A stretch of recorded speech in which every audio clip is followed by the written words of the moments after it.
Hello and welcome back to the Author Roundup, a special segment of the Book Connection Show where we meet up and coming indie authors and talk to them about the recently released books.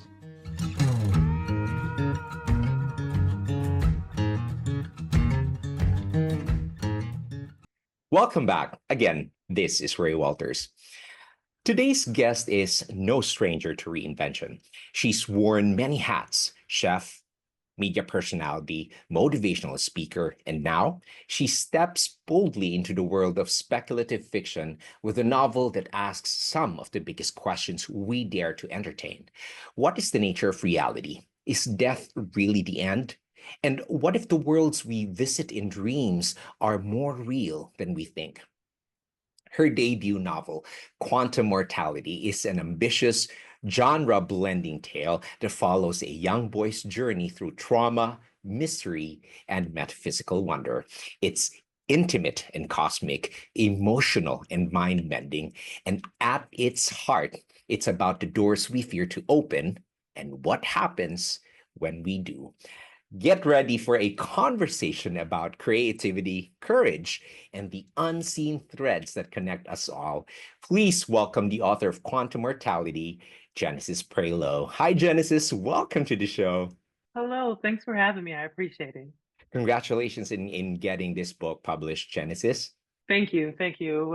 It was definitely a journey writing it. So I do have a lot of questions to ask you, and I want to go ahead and jump right in to the first one. So, our audience and myself were very much interested in knowing what initially sparked the idea of for quantum mortality, and when did you know the story had to be written?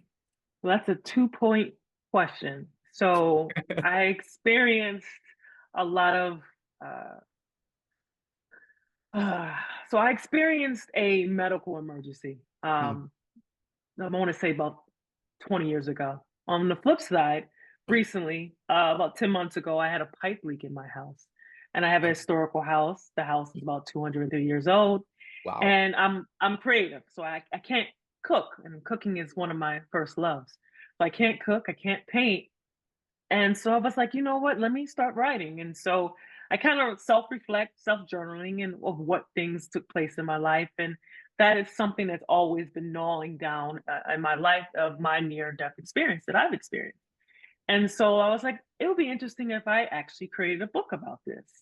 And so that is pretty much what created the genesis of the book was a pipe leak that ended up lasting for 10 months and my own personal life experiences of a near-death experience, which is That's kind of fun. ironic.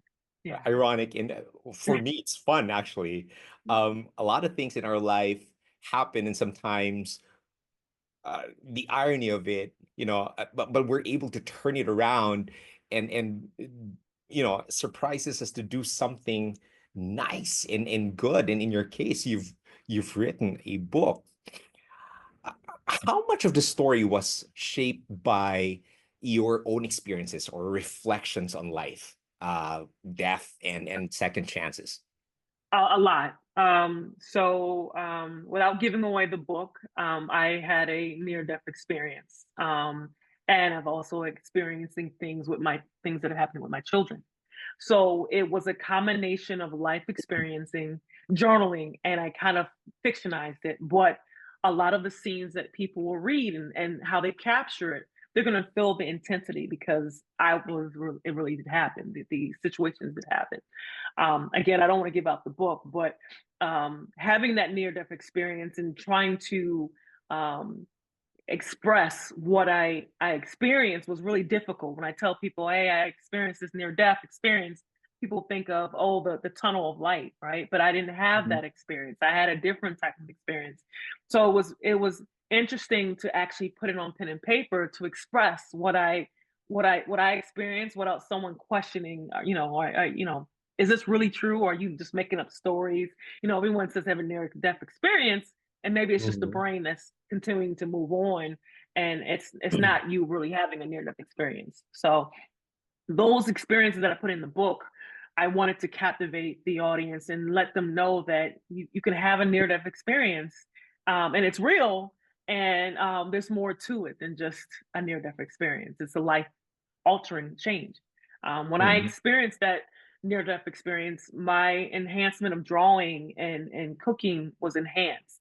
Things that I couldn't do before, I was able to do now. So I really think that near death experience was the catalyst that changed kind of like my DNA of who I am as a person. Coincidentally, the book opens with a harrowing accident. Um, I'd love to know, how that intense opening came to be. So, it opens with a harrowing accident. Was this opening scene always part of your vision for the story, or did it evolve over time? I'm a big anime manga fan. So when you watch anime, Same within a here. few okay, so within a few seconds, there's always something, right? And so when I was writing the book, I was like, I have to give it that anime manga feel. And usually it's something scary, something horrific, or something Mhm. shocking within a few seconds. And so I was like, what best to make something shocking right when you read the book? I want to bring you in and just capture you and not let you go. You know, when you watch anime, you kind of get locked in from the first episode, and that's pretty much how I wrote it. Okay. Well, this is a follow-up question. Since both of us are manga lovers, anime lovers, so you have this is a novel, right? And Yes. we all know that some mangas are actually uh sort of like a version, not a spin-off, but a version of a web novel or a light novel. Hmm, hmm. Are you I, interested in I, I, creating a version, a manga it's version? funny. It's funny you say that. So when the pipe leaked, I actually drafted up a manga. Okay. But I was like, I need to do too much research, and it's gonna take time to get the research to make sure it's authentic, right? I want to respect the culture and have it authentic. And so I kind of put a pin on it. So I still have the Mhm. characters, I still have the development, but I haven't drafted it. It's kind of night and day from Quantum Mortality, but it has that same shock factor. I see. But when I wrote this, I still wrote it in a manga way. When you watch anime, you see the recap. That's why I did that in the book so you can get other point of view of the character development. So I didn't want to leave anyone hanging. So I wrote it in the manga anime. Whether you watch anime or you read manga, they kind of recap and it show you, hey, this is the character's perspective. This is the victim's perspective, and that's how I wrote it. I love sci-fi, I love fantasy, and again, I love anime, right? So I wrote it in what I love, and we both know that anime can grab you in, and then you want to know Yes. from that character, well, why did that character do X, Y, Z? And then you start having empathy for the villain because you're like, oh, the villain has this sad story. So that's how I wrote it. That's what makes the book interesting now that you said it. That partly, well, part of the inspiration was, you being a fan of mangas and animes. And you're right. What I like about mangas and animes that you tend to understand the perspective of the villain.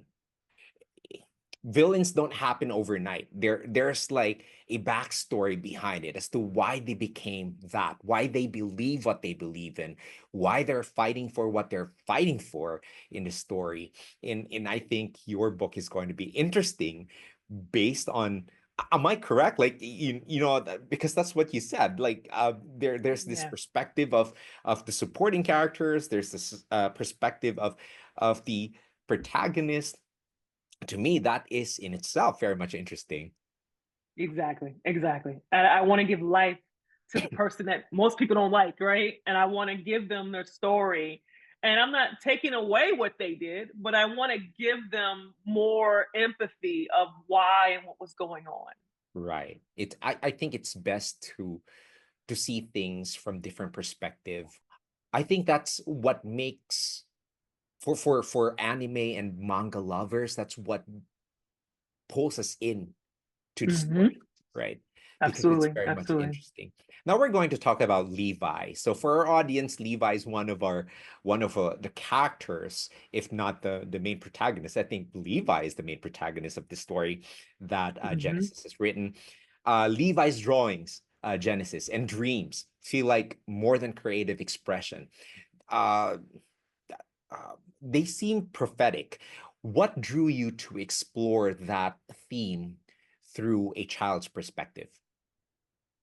I feel like with children, they have the innocence, right? And I remember as a child, I paint and I draw now, but I did a heavy amount of painting and drawing as a child.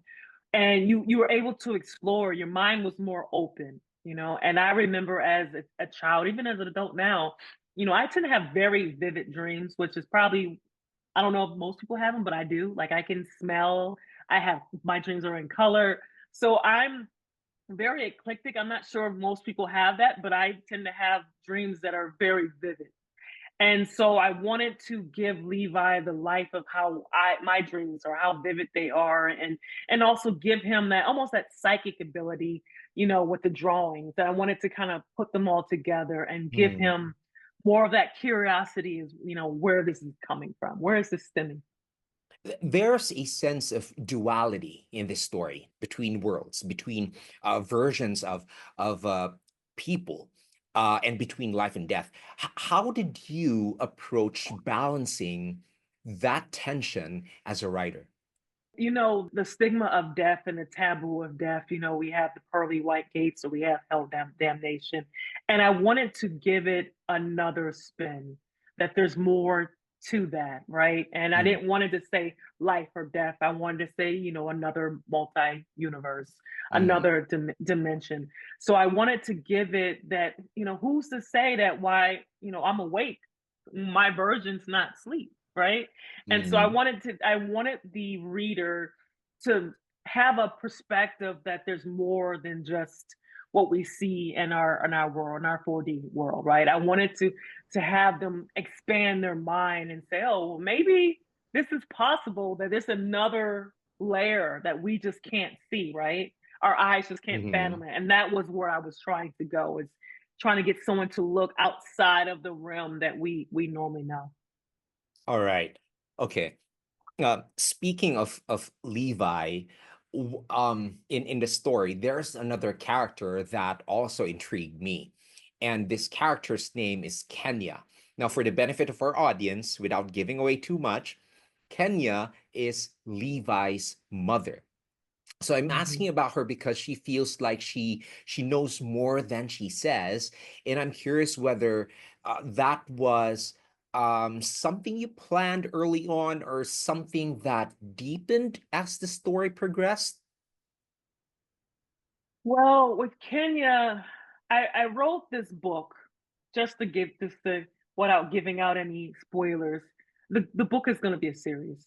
Mm, So I okay. purposely made her in a way where you want to know more about her without, you know, reading it. So it's like I kind of left cliffhangers with her, if that makes sense. So there's a lot of character development between Levi and his and the mother relationship that I want the readers to fall in love with. And my goal in the next series is to go in more in depth about Kenya without giving out any information. I see. Okay. But Okay. she does Mhm. have gifts. She does has gifts, but from a parent point of view, I'm a mother, and sometimes you experience things as a mother where it's difficult to tell your child, hey this, hey that, because it may be uncomfortable, maybe your own trauma, right? And it's triggering your own trauma. So then Right, it's like, right. how do I relay that from an 8-year old point of view? The child's 8, you know, so how do I relay that to this child? So I want to show that as well with the readers. Which of the character do you relate more, Kenya or Levi? I can see both point of views because Okay. I'm a parent, you know, I Yeah. have, you know, 4 beautiful children, and so it's just, I can see from that point of view, and I can see from an 8-year-old point of view. Because for me, I'll never, ever become a full adult. I collect manga, anime, and dolls, so I'll never fully grow up, if that makes sense. I agree. So, We don't fully yeah, grow to yeah, adulthood. yeah. There's So always this something back in our childhood days that we love to keep, right? correct, and keep it cherished, right? And so, anime is one of those things. Like I make sure that I keep up on all the new things. Solo leveling, Attack on Titans, you name it. Like I'm there. So I want to have that childhood still. Who shares that passion with you? Within your family, like with your kids, who shares that I passion? I think the whole family's like that. Wow. I've raised my children to be expressive, right? They Okay. all draw, they all create, they write. I'm Kenyan in that aspect where I want my child to be able to be expansive and to adventure out and not be afraid, to be daring, to be bold, Mm. right? So because you only live one life. And like I said, since I've had that near death experience, life can be taken away from you with a split of a second, right? And True. there's nothing you can do to come back. So I'm lucky that I had that experience and I'm here.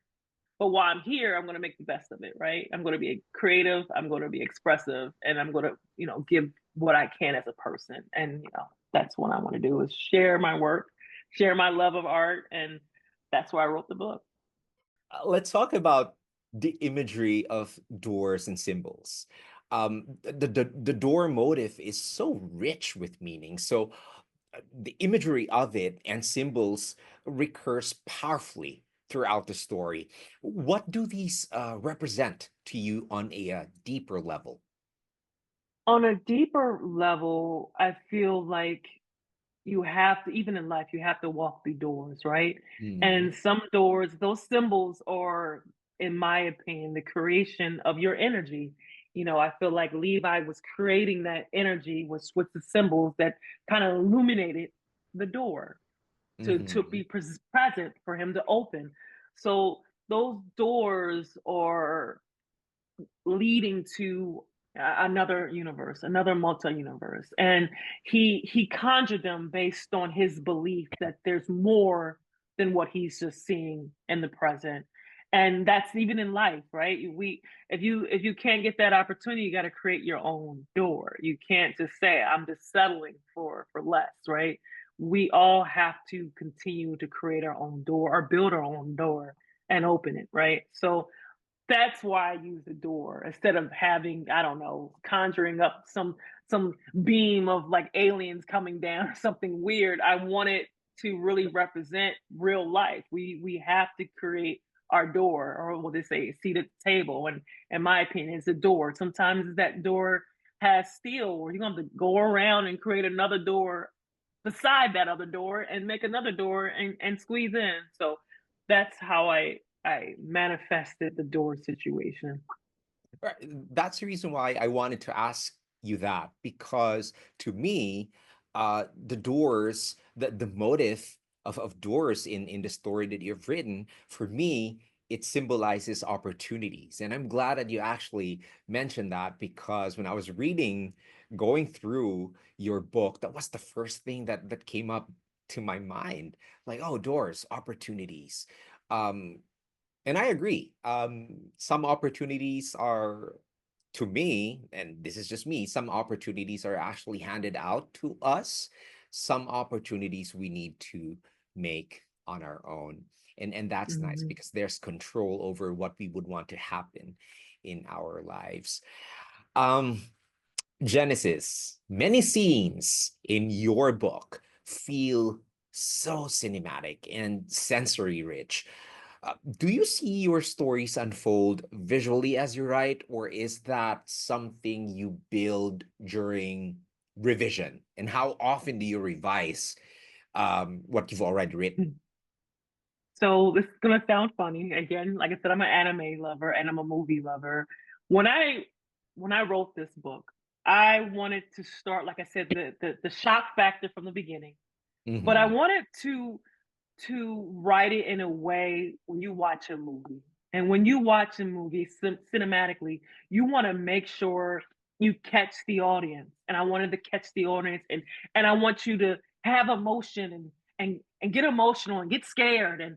And so I wrote it in a way if someone took this book, they could make a movie out of it because there's scenes. I separated each character and gave that development. So you can get the backstory, so you can get the understanding, and then I wanted you to get the visual. So what the sky looks like or what they're eating. I want you to feel like you're physically in the book.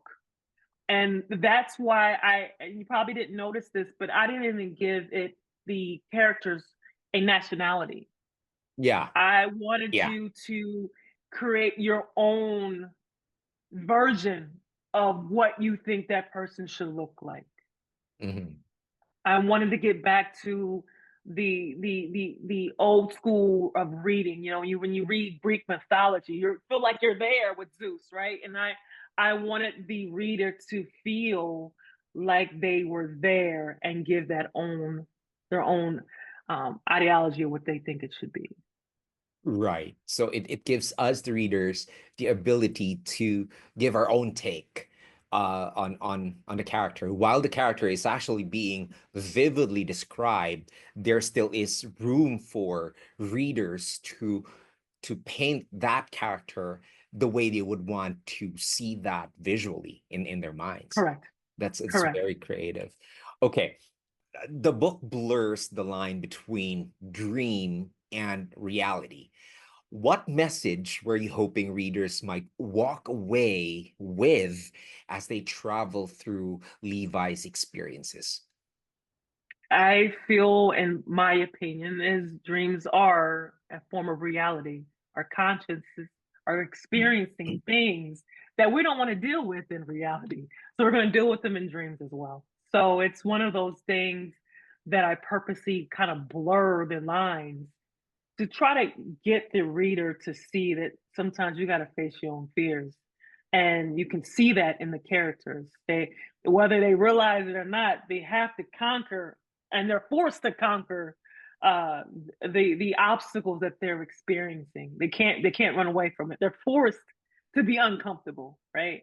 And a lot of times in society, we don't like to be uncomfortable. We like to be comfortable, Yes. and then when we're comfortable, change will never happen. Sometimes being uncomfortable is a good thing.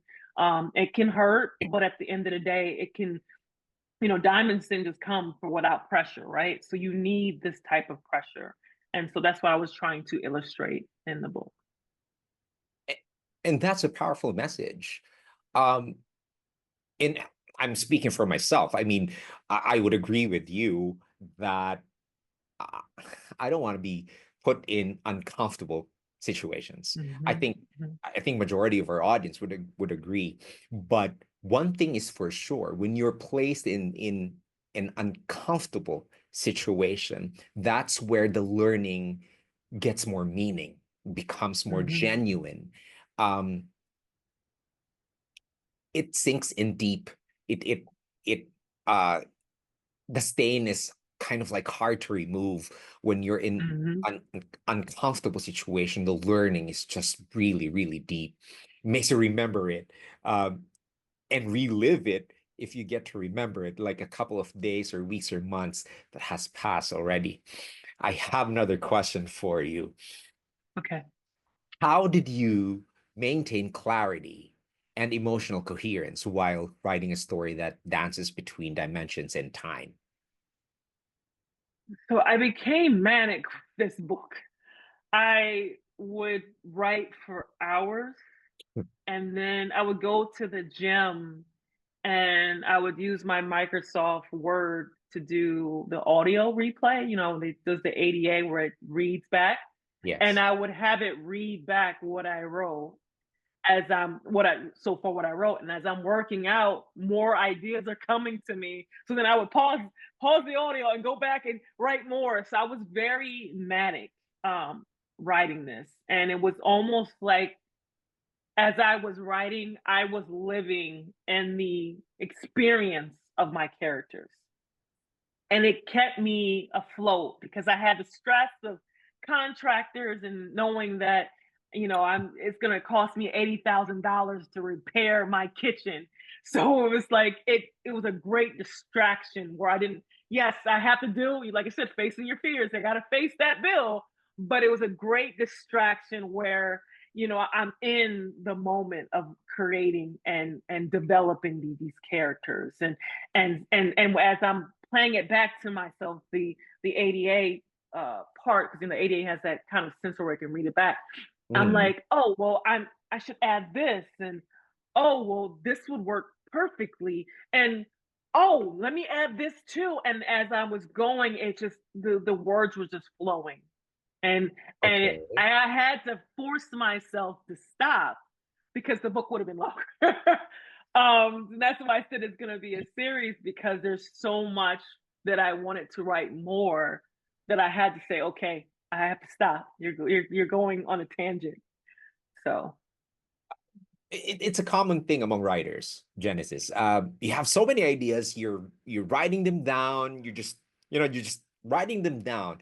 But there's also this uncomfortable situation where you need to filter it. Like which of these scenarios you're going to put in, which of the but you'll have an internal clash with yourself because it's like, nah, I cannot just leave this one out. This has to be a part of the story, but it's going to make it redundant. But you have that kind of conversation. So how how did you manage that?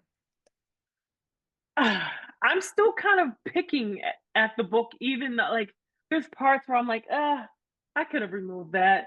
But then it's the anime lover in me, right? It's that, you watch the recap. So it's like, I needed that because, I'm listening to people that are reading the book right now, and they've literally told me, no, I'm glad you put that in there, because I wanted to understand that version and what that thought process was.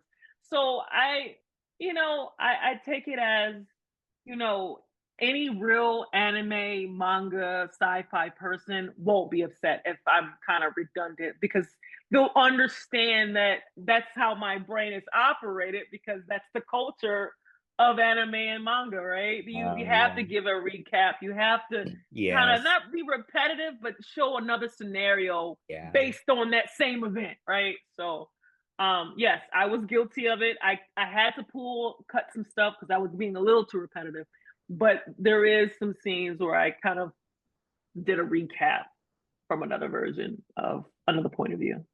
Okay. All right. Um, in your view, how does quantum mortality challenge or expand a reader's understanding of identity, spirituality, or consciousness? The goal is to provide curiosity to the readers. Have you noticed I didn't say what's good, what's bad, how it's supposed to be, or give my own ideology of quantum mortality or how the universe is? The goal is to plant a seed and water it with the Mhm. things that happen with Levi, and let people venture out and understanding of what quantum physics is, and what the multi-universe is, and give that kind of that appetite for the reader to look past, just after they read the book, past what I wrote. um I didn't want to give my own ideology, my own belief process. I wanted people to um, kind of spark that flame of curiosity of what the Mm. unknown is. That was my goal. Because I did get feedback where, yeah, politically that's not correct, and well, it's not. It's not about being political. It's to create a conversation and also an exploration, and Right. that was what the reason for how I wrote it. That's brilliant.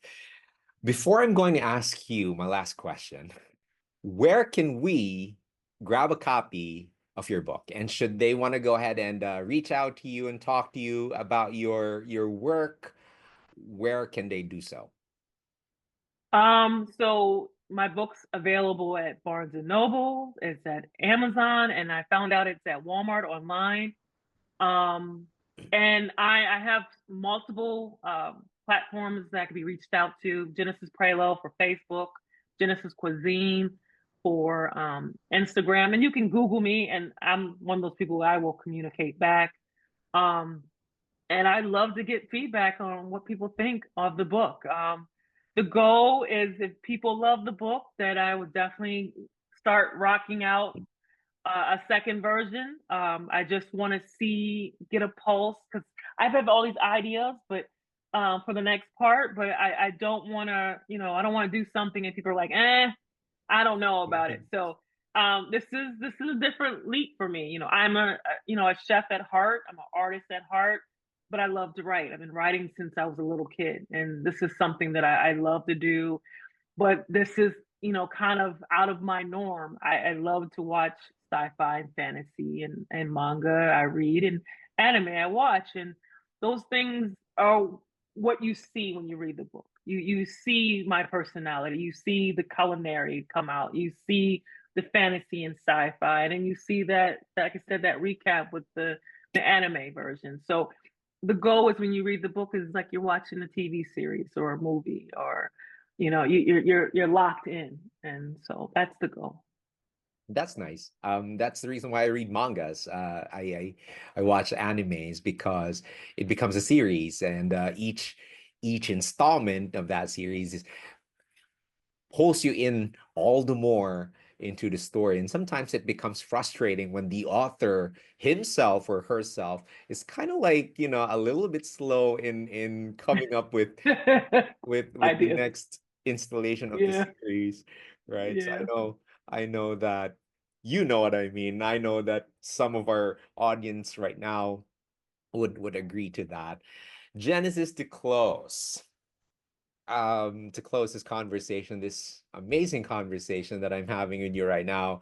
This is the question that I was like thinking about, that I need to ask you. So if you could leave readers with one idea or question to sit with after finishing this novel, what would it be, and why does that matter to you? I think the question is, death is not final. I think that death is another experience of life that we just don't know because we feel as though it's final. Um, And when you experience scary things, even you can have the flu, and you're like, "Oh, I feel better because I don't have the flu anymore." That's kind of a form of death, right? That old version was sick, and now you have a new version of yourself. So I want people to leave with this book understanding that there's more to life than what meets the eye. You know, for example, penicillin wasn't found because they were looking for penicillin, so Right. it's the same thing about, life. It's about exploration and just to explore and to not finalize anything. That's pretty much what I want my readers that's the cadence of what I want them to get from the book is to understand that life is exploration and nothing is final.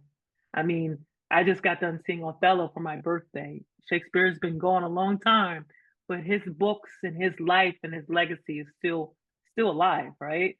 So True. who's to say that, you know, it's final because you're still living in some form. So who's to say he's not in another dimension? You know, being reborn in another version. So we don't know, but what we do know is to enjoy every moment of it and to not be afraid of the unknown. Jen, this is such a pleasure talking to you today. Thank you. Thank you. I appreciate the opportunity to discuss my book. I'm very excited. It was very fun. Me going through your book and having to hold back on the questions I'm going to ask you because I don't want to go ahead and give away too much information. So I'm hoping for the best for you, Thank you. and for Thank your you. family, for your writing career. I'm hoping to Thank talk you. to you again once the next installment of your book is out. Yeah, me too. Me too. Me too. And it's funny because I kind of felt bad when the moment I said manga and anime, I was like, oh man, he's probably off his questions because I hit a button. So but yeah, when you read it, you realize, oh, this person is a anime manga reader. Because you can, the way it flows, you can kind of sense it and feel it. Yeah. when I was going through your book, I was like, sounds like this is very familiar.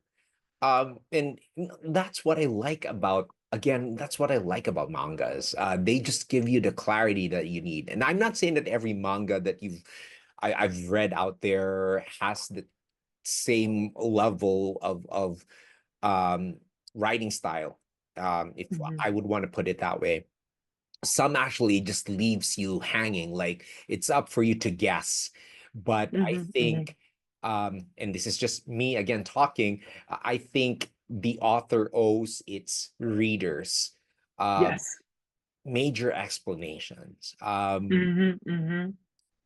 given the particular character.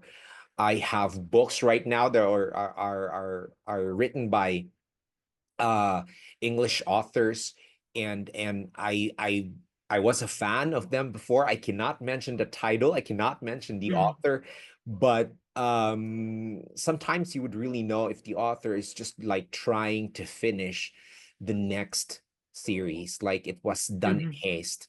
And that's a little bit disappointing, at least for me.